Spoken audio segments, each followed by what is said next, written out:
So, I had received communion a few Sundays ago. One thing I like to think about is that you see the Eucharist in the tabernacle in adoration. And you see how everybody is kneeling in front of it and praying very devoutly. And then you see how much, how highly we hold it right there in adoration. For we know it is Christ himself. And while meditating in adoration and looking at God himself in that tabernacle,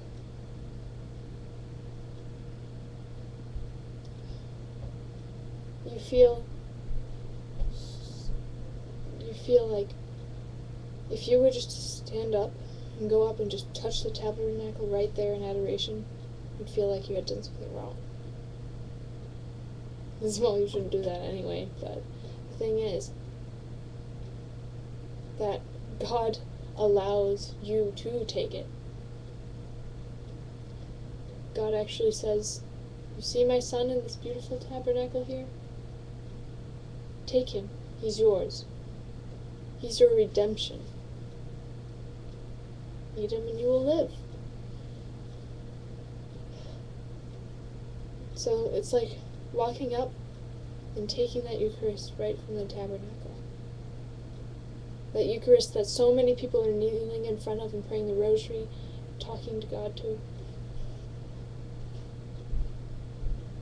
God gives it to you.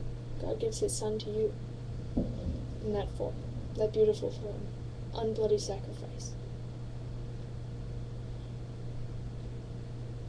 Now, once a person receives the Eucharist,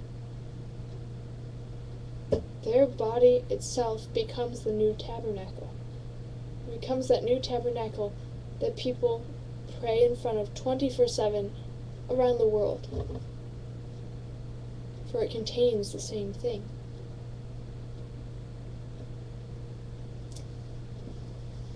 Now, don't you think that this person who has received the Eucharist should be treated with utmost respect?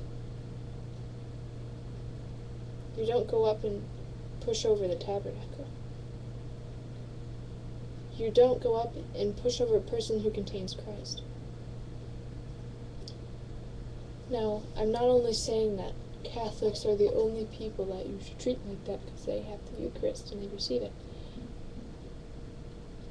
For the thing is, everybody, Catholics and everybody, were made in the image of God. They all contain God's image in them. God's holy image. Something that should never be disrespected.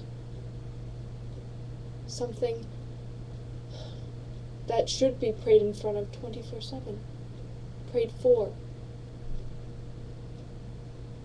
It is a holy, holy thing.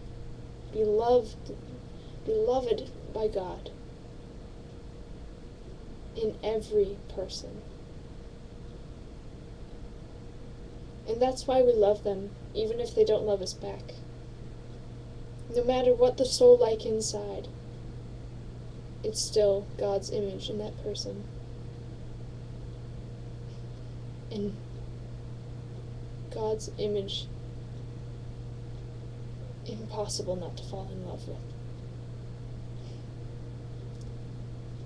So that, in my mind, is why we treat every human person with respect and dignity. Whether they are a walking tabernacle of the Eucharist, or a creation of the Father that obtains his holy image.